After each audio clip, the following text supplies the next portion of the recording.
beli atau membeli lahan agar dibangun waduk dan lain-lain yang dinilai mungkin sebagai penyebab banjir ini juga dilakukan di beberapa daerah di sekitar Jakarta yang lainnya, misalnya Bogor misalnya? Enggak, kami sebetulnya kerja sama Bogor itu cukup baik. Nah, kita hibah kepada beliau untuk buat resapan. Sekarang kami kemarin baru rapat juga minggu lalu dengan Wakil Menteri PU.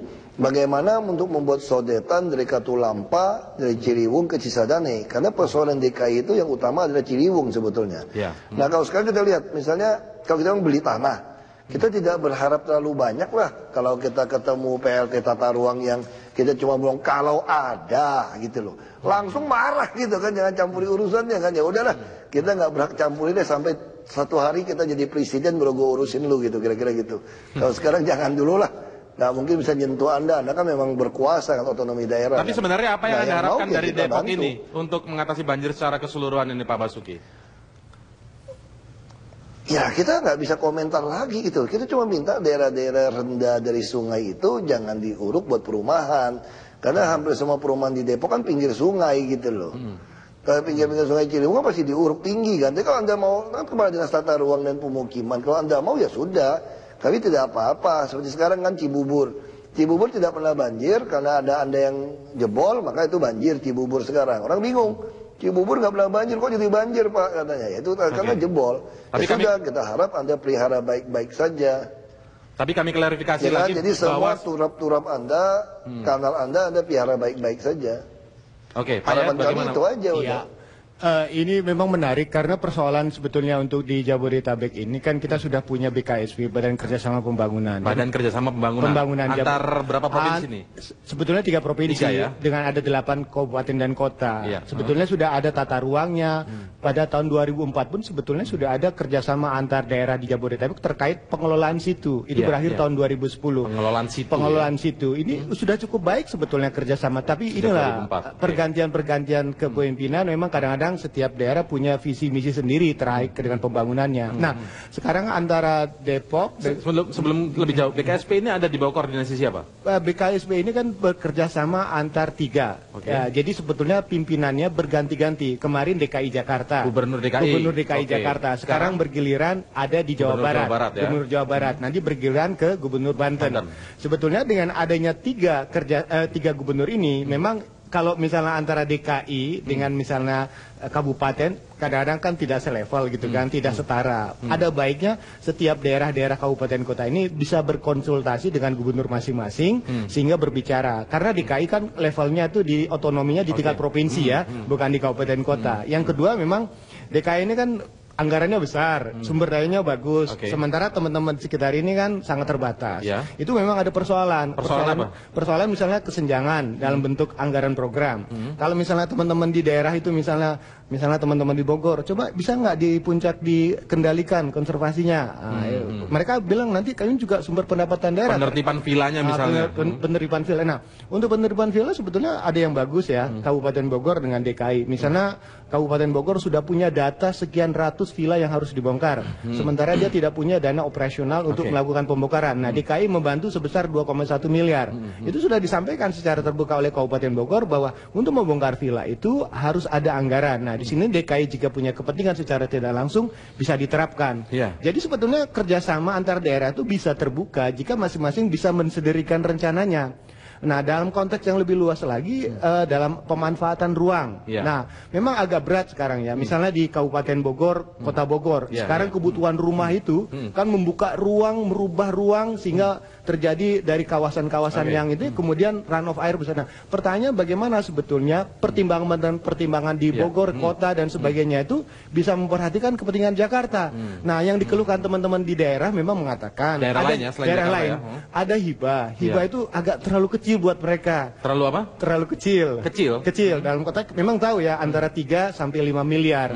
Nah, buat daerah mengatakan bahwa kelihatannya perlu diperbesar lah hibahnya dalam bentuk bantuan-bantuan yang terkait dengan program misalnya. Jadi memang tapi konteks Depok tadi menolak disebut. Nah, untuk Depok sebetulnya saya dan teman-teman diminta oleh Pak Wali Kota untuk menjembatani lah, artinya dari apa sih yang diinginkan dari Depok itu mempertanyakan satu gini, kira-kira kalau di Depok dibuat waduk atau dibuat taman, kira-kira manfaat apa yang diterima oleh masyarakat? Sebenarnya sudah merespon permintaan dari Pak Basuki ya? Pak Basuki sebetulnya Depok itu memahami apa yang dihadapi oleh Jakarta, tetapi dalam konteks ini mereka lebih yang konkret. Mereka inginnya apa? Yang konkret, yang jika misalnya waduk itu bagaimana sebetulnya konsepnya, rencananya. Karena sebetulnya kan yang ingin didorong oleh teman-teman Depok ini, mohon maaf Pak Wali Kota Depok, karena saya mengikuti acara diskusi dengan Pak Wali Kota pada waktu persoalan ini, bahwa menginginkan konteks yang lebih jelas. Artinya misalnya kalau kita membuat waduk ini konteksnya apa misalnya? Apakah ini terkait dengan pengelolaan air bakunya? Nanti siapa yang mengelola? Bagaimana kerjasamanya? Kedua, kalau misalnya lahan ini berapa besarnya? Kebutuhannya di mana? Lokasinya di mana? Nah, di sini menurut saya persoalan kontestasi antara wali kota ini yang diinginkan Depok ya. Mungkin langsung kita minta jawaban dari Pak Basuki. Bagaimana Pak Basuki, Anda melihat apa sebenarnya yang diinginkan oleh teman atau pemerintah kota Depok ini sendiri? Seperti yang tadi disampaikan oleh Pak Yayat. Iya, sebetulnya saya bisa mengerti persoalannya. Persoalannya kan memang ini kan oknum aja di Depok yang ngomong. Saya sama Pak Nurmadi oke-oke saja. Ya cuma oknum PLT tata ruang dan pemukiman saja. Yang baru PLT sudah berani ngomong jangan urusin tempat saya gitu loh. Nah harusnya kalau secara logika, saya juga bisa mengerti kalau dinas tata ruang pemukiman kan. Kalau Anda buat perumahan kan tentu uang PBB segala macam lebih besar. Nah makanya saya bilang saya tidak bisa memaksa Depok, saya hanya menawarkan. Tapi kalau dari sisi danau jadi sumber air baku, jadi tempat rekreasi, ya beda dong dengan izin perumahan gitu kan. Nah itu sesuatu hal yang pasti berbeda. Tapi kalau Anda bilang jangan campuri urusan saya, ya saya harus nyelutuk juga gitu kan. Sama seperti sekarang kan, Anda punya masalah di sungai, Anda ada masalah, Cibubur kami kena gitu kan. Tapi kami sudah siap gitu loh. Ini memang pemerintah daerah ya begitu. Kalau pemerintah daerah tidak mau bisa saling mengerti, kami juga sudah siap.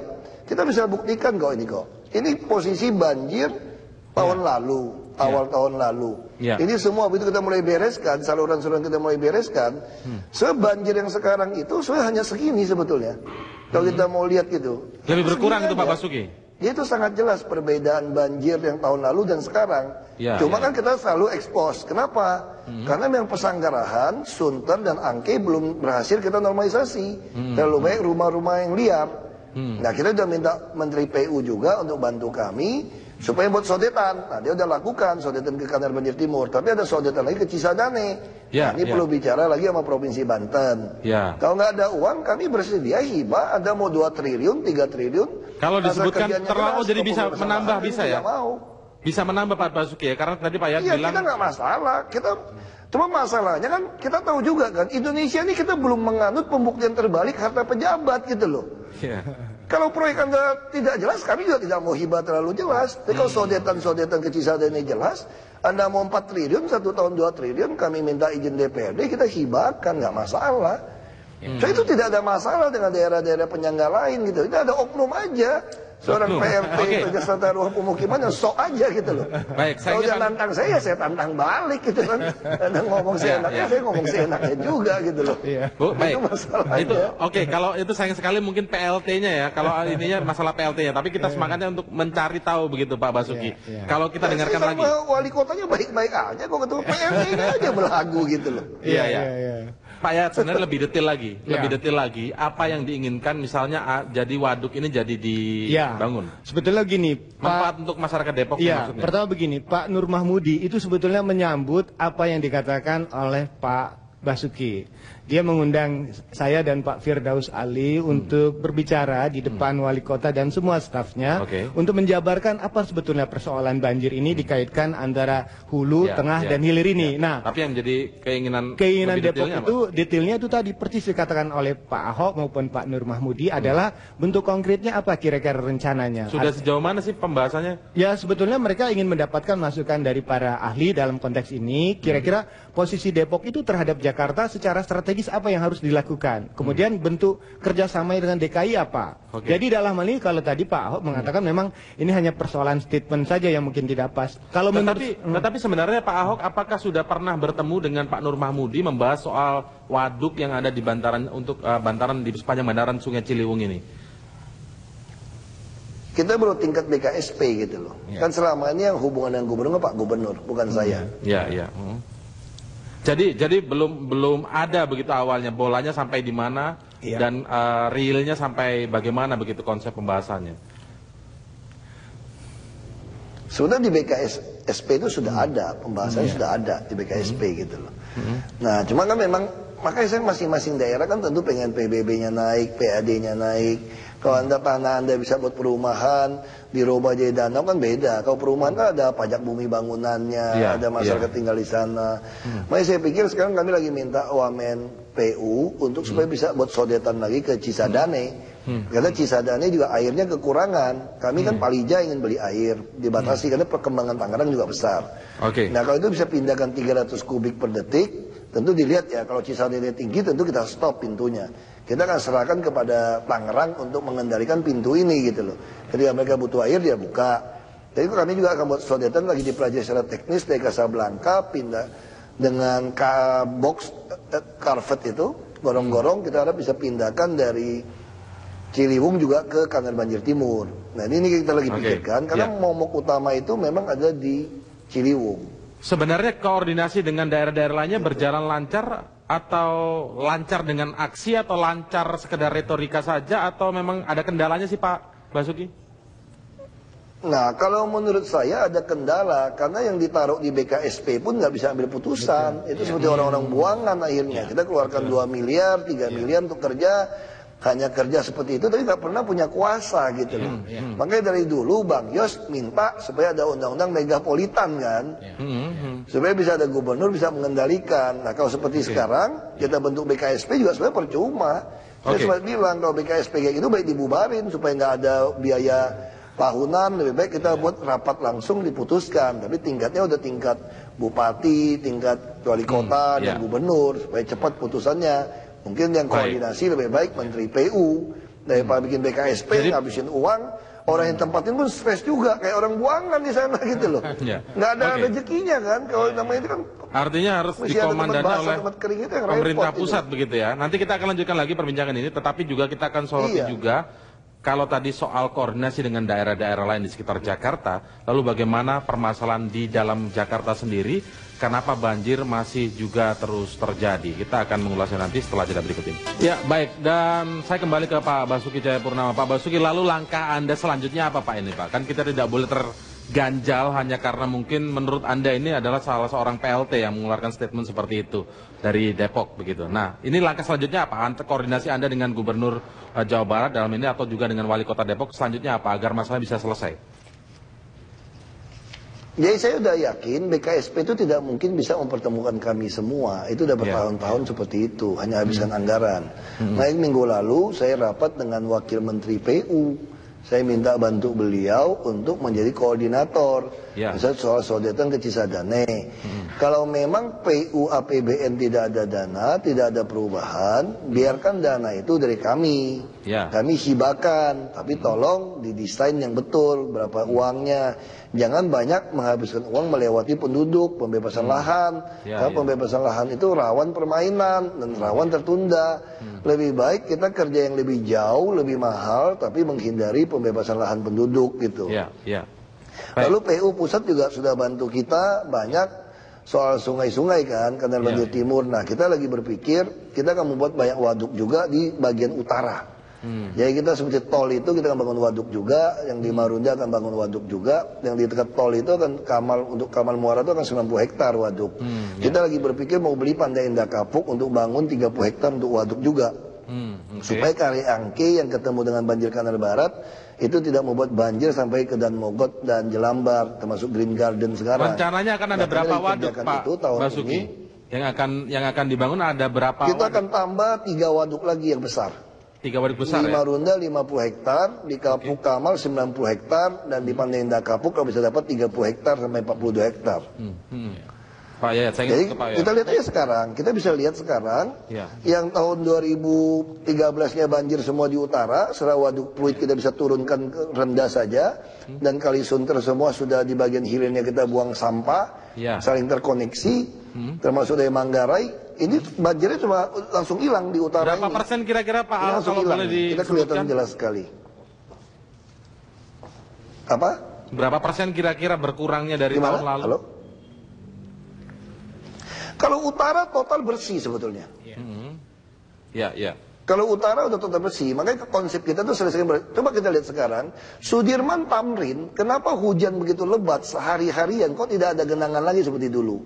Karena waduk Pluit yang udah beres, Pakin semua udah beres. Nah dulu kalau itu tidak diturunkan ke level paling rendah, itu pasti banjir. Sudirman Tamrin pasti kerendam gitu loh.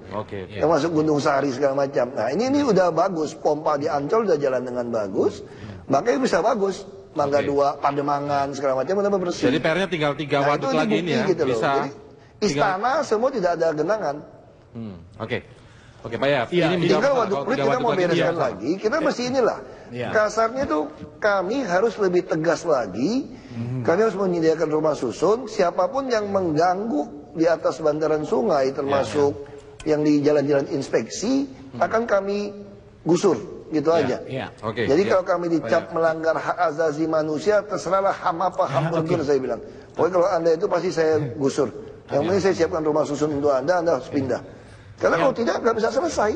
Nah lalu kami akan coba menghubungkan antar sungai ini, semua ada pintu airnya. Nah ini yang kita akan hubungkan. Seperti tadi kan, tadi pagi kita lihat di Manggarai ada posisi 900. Nah saya dan Pak Gubernur kita buka. Maka yang di Istiqlal kita buka, yang kita alihkan ke Gunung Sahari, kalau sampai kurang akan Pak Gubernur sudah jelaskan, kita akan buka yang ke arah Pluit. Nah ini semua kita ingin saling hubungan, tapi antar sungai ini, antar saluran ini diduduki semua rata-rata dengan rumah-rumah liar, dan semua sungai ini ada jalan inspeksinya. Seberapa persen kami sudah? Yakin kami bereskan ini saja sudah agak lumayan gitu loh. Nah, sekarang saja sampai hari ini Pak Basuki, Pak Basuki sampai hari ini sudah berapa persen yang sudah bersih misalnya? Dari penyebab banjir yang tahun lalu misalnya di rumah-rumah yang ada di bantaran-bantaran. Mungkin bisa seperti Waduk Pluit. Waduk Pluit itu harusnya tuh bisa 80 hektar. Kita sekarang masih 50-an hektar. Dan kedalamannya pun baru 3 meter. Harusnya bisa dalamnya sampai 10 meter. Jadi kalau dia bisa sampai menampung 7 juta kubik air, jadi kalau Ciliwung terlalu besar pun kita bisa buang gitu loh. Kita bisa buang ke sana, misalnya kita bisa atur. Tapi antar sungai ini harus terhubung dengan baik. Pintu-pintu air harus terhubung. Misalnya kasus Sunter, kenapa masih ada banjir? Itu kawasan kumuh itu kan kita pasang seat pile seperti ini. Dia buat kawasan kumuh. Begitu banjir, dia bobok di tembok supaya turun ke sungai. Tapi begitu sungai itu pasang, masuk lagi ke dalam. Itu Sunter semua dibobok. Makanya saya sudah minta bantu. Kita udah baru lantik wali kota yang baru hari ini. Saya akan minta bantuan kepolisian, kami akan pidanakan semua yang tinggal di kawasan kumuh yang membongkar semua pilar-pilar sungai kami buat lubang-lubang.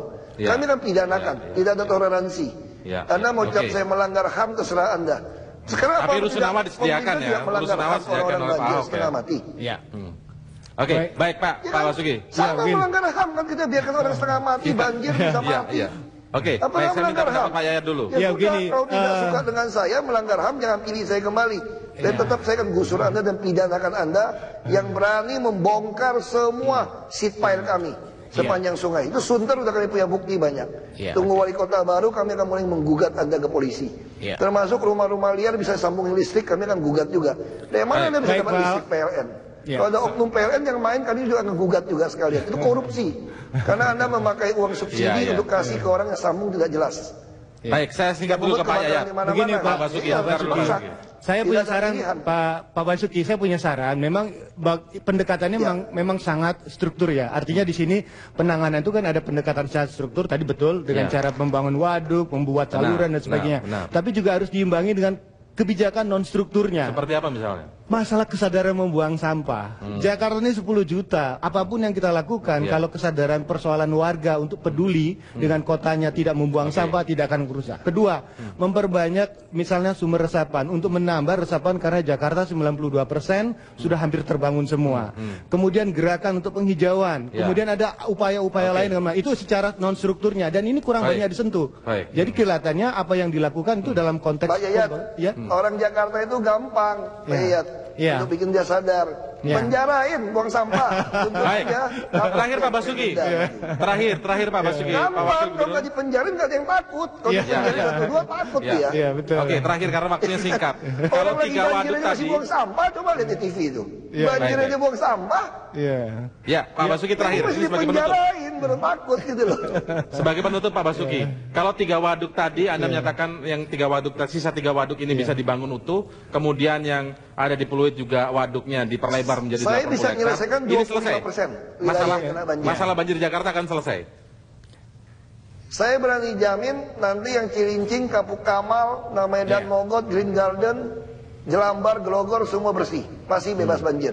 Oke. Termasuk Sunter, Kelapa Gading semua sekarang sudah terbukti. Baik. Tapi Kita lihat kalau nanti ke soal depannya seperti apa. Terima kasih. Pulau segala macam tergantung sodetan nanti. Oke. Baik, Pak Basuki terima kasih atas waktunya. Daerah aliran sungai tadi. Terima kasih atas waktunya. Kita lihat nanti ke depan semoga memang banjir Jakarta benar-benar Mari, Pak selesai. Baik, sama-sama Baik, Pak. terima kasih. Terima Selamat malam, kasih. Pak Basuki. Pak ya, terima kasih telah Baik, bergabung sama sama-sama. kami di Iya. Prime Time News. Saat lagi Prime Time News akan hadir dengan sejumlah informasi lainnya bersama rekan saya Eva Julianti. Sesaat lagi.